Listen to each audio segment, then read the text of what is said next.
I want you to picture something for a second. Okay. It's a visual that has, pretty much taken over the internet for a very specific demographic over the last year. And once you see it, you cannot unsee it. You really can't. Yeah. So picture a woman. She's wearing a fleecy dressing gown, looking extremely comfortable, maybe aggressively comfortable. Mm-hmm. There's a sleep mask, but it's not on her eyes. It's crooked, sort of shoved up on her forehead like a forgotten headband. And the detail that really sells it. Oh, here's the kicker. She's wearing 2 pairs of glasses. One pair is on her nose, the other is perched right on top of her head. It creates this look that just screams, I am busy, I am tired, and I am absolutely not performing put together for anyone. Exactly. And then she does something that is just pure chaos energy. She takes a highlighter, uncaps it with her teeth, and just spits the cap out of the frame. And that specific action, the highlighter cap, it actually became a massive symbol. It did. It's this moment of unpolished raw utility. It says, I have things to do, and I don't have a free hand for politeness. It's, efficiency born of exhaustion. It really is. And then she looks into the camera and starts listing in this deadpan, monotone voice all the things she simply does not care about anymore. And we are, of course, talking about Melani Sanders. And the We Do Not Care Club, the WDNC. It's a fascinating phenomenon. What started as what Melani herself calls a hot mess meltdown in a Whole Foods parking lot back in May 2025 Right. has turned into a genuine sociological movement. We're looking at 1.7 million followers on Instagram alone, millions more on TikTok, and now a published handbook. It's huge. And look, we have a stack of sources here from The Guardian to USA Today, plus some very heated, very revealing Reddit threads and op-eds. Our mission today is to do a deep dive into why this resonates so hard. Why did a viral video about chin hairs and unpainted big toenails become basically a radical feminist manifesto for the midlife woman? That's the million-dollar question. Because on the surface, it's comedy, it's observational humor. Totally. But if we dig into these sources, it represents a significant shift. We're seeing a move away from the clinical, hushed discussions of menopause. Where everyone just whispers about the change. Exactly, toward a cultural reclamation of rage and wit. Rage and wit. I like that combination. It feels dangerous. It is. But before we get to the philosophy of it all, let's unpack the timeline. Because it feels like this just appeared out of nowhere. But there was a specific catalyst for Melani. There was. It was May 13th, 2025. Melani Sanders was sitting in her car. Okay. Now, context is really important here to understand the tone. She wasn't just having a bad hair day or, feeling a little off. She was in surgically induced menopause following a hysterectomy. Can we pause there for a second? Because Yes. I think the distinction between natural and surgically induced menopause is really important here. It's crucial. Natural menopause is usually a gradual transition. Perimenopause can last for years. Right. A slow ebb and flow of hormones. Surgically induced menopause is like falling off a cliff. Your ovaries are gone. Your hormones crash overnight. It's a massive physical, neurological, and emotional shock to the system. So she's in this hormonal freefall, feeling frazzled, sleep-deprived, likely having hot flashes, just generally overwhelmed. Exactly. She recorded a video really just to see if she was alone in feeling this way. She called it her hot mess moment. She wasn't trying to be an influencer. No, not at all. She wasn't trying to build a brand. She was trying to find a lifeline. And that vulnerability is key. But she didn't just cry into the camera. She inadvertently created this aesthetic, this uniform of the club. We mentioned the glasses and the robe, but there's also the handwritten note pinned to her chest. The club note, that is my favorite part. It creates the sense of official business, but the business is not caring. It's a parody of formal organizations. It is. Think about it. Women in this demographic are constantly organizing things. The PTA, the HOA, the board meeting, the family schedule. She took the visual language of official business, the pinned memo, and applied it to the act of giving up. And the specifics of what she doesn't care about are just gold.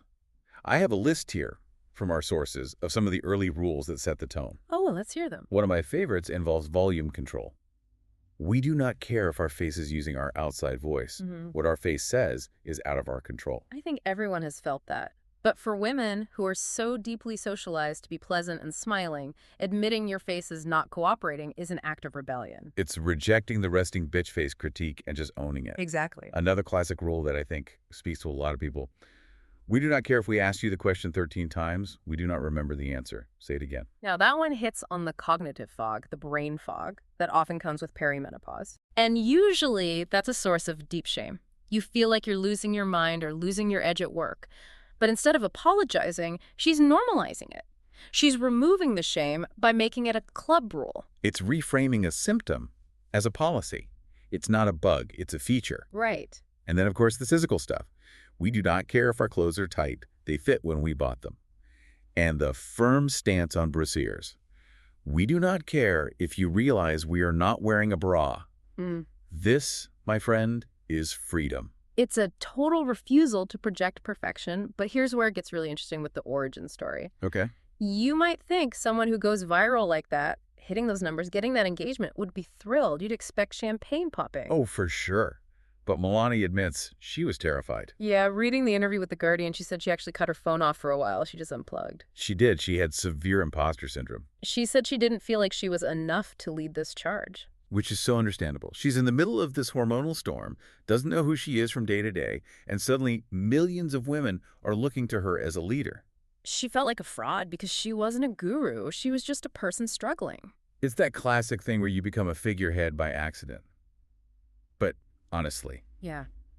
I think that hesitation made her even more relatable. Oh, absolutely. If she had come out with a polished marketing strategy, a funnel, and a merch line on day one, it wouldn't have worked. It would have felt fake. Exactly. She wasn't an influencer trying to sell a lifestyle. She was a woman trying to survive her afternoon. Yeah.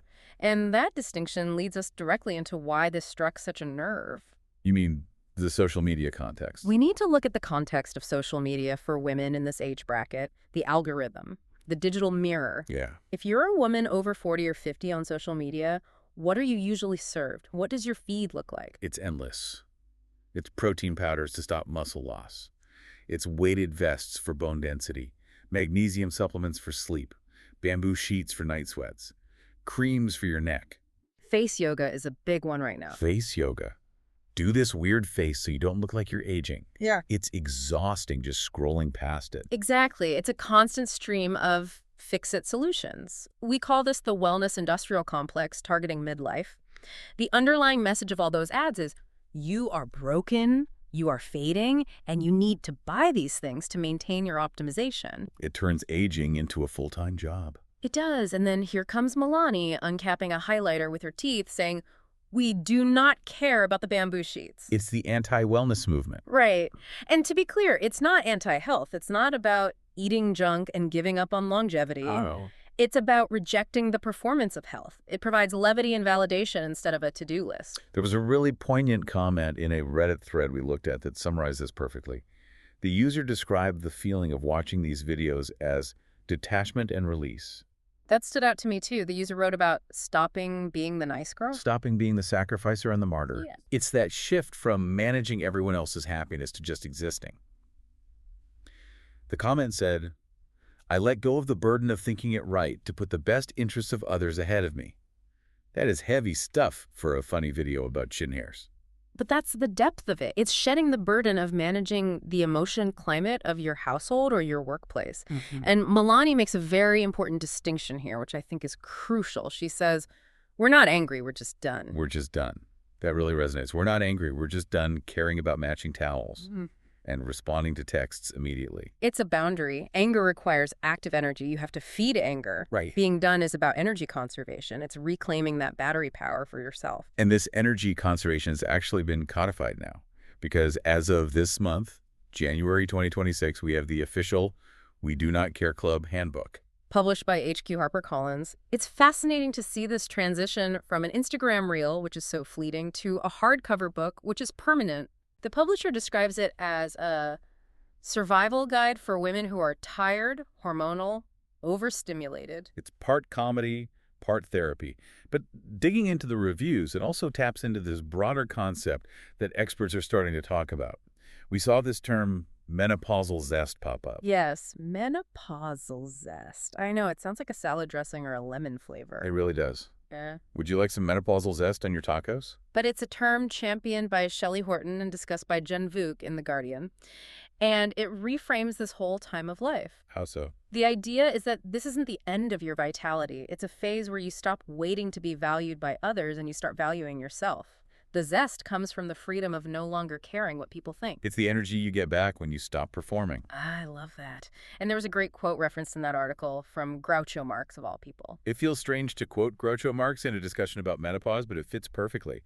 He said, "Life is a whim of several billion cells to be you for a while." It puts things in perspective, doesn't it? If life is just a whim of cells, a biological accident, why are we worrying about whether the throw pillows match the sofa? Precisely. It brings a cosmic absurdity to our domestic worries, and the WDNC provides a community for that realization. Melani has this quote about solidarity regarding physical symptoms that I think is just, well, it's hilarious, but it's also profound. I know exactly which one you mean. It's the one about dryness. Go on. If our sister's coochie is dry, then we all have dry coochie. It's blunt. It's incredibly blunt. But think about what that does. Perimenopause can be so isolating, you feel like your body is betraying you in secret. By shouting that out to millions of people, it combats that isolation. It turns a shameful, private symptom into a collective experience. It's like I am Spartacus, but for dryness. In a way, yes. It dissolves the shame through radical oversharing. It says, we are all in this boat, and it is a leaky, sweaty boat, but we are together.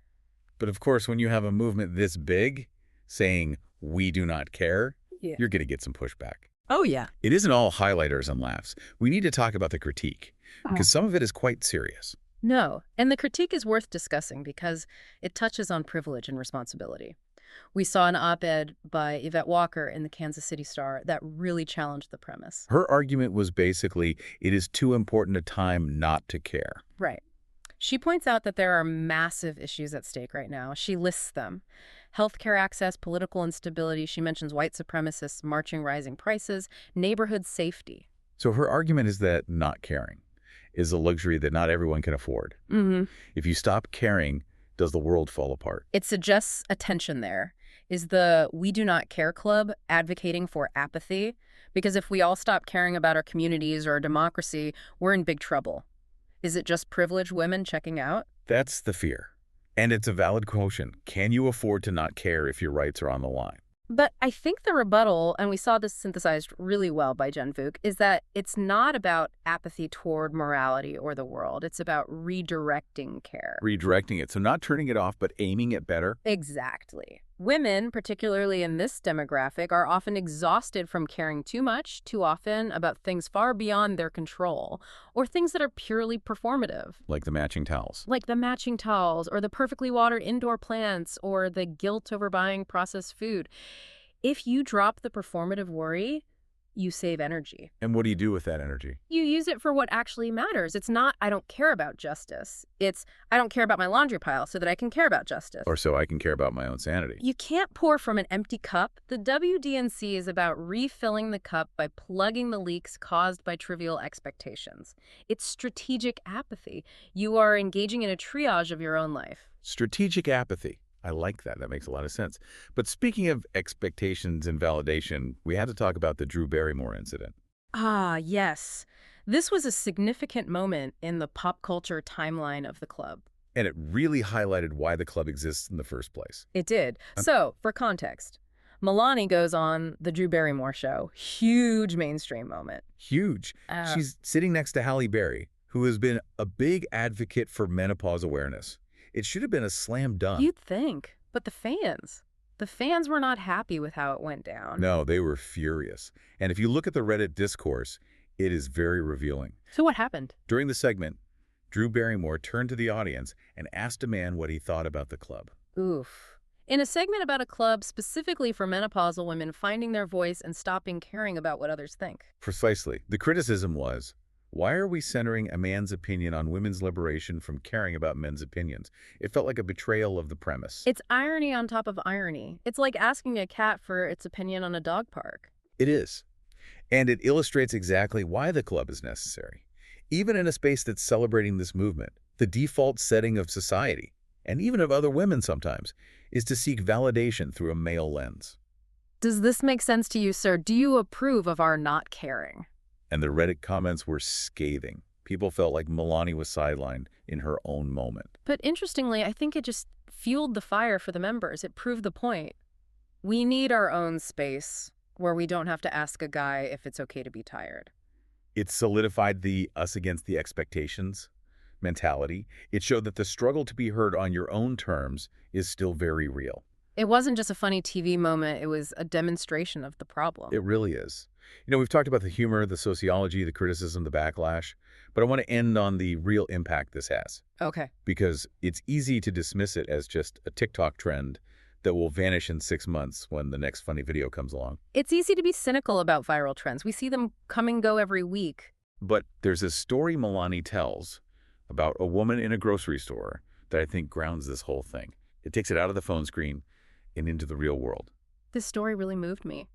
Melani was just shopping, doing her thing, probably wearing the glasses, and a woman saw her and just started crying. Crying in the produce aisle. We've all been there, but usually for different reasons. She told Melani that she was going through a divorce. She was in the thick of perimenopause, feeling completely invisible and overwhelmed. Wow. And she said those videos were the only thing giving her the strength to keep pushing through. That's the so what of this whole deep dive, isn't it? It's not about the glasses or the highlighters or the aesthetic. No, it's about the transition from people-pleasing to peace. It's about giving women permission to exhale.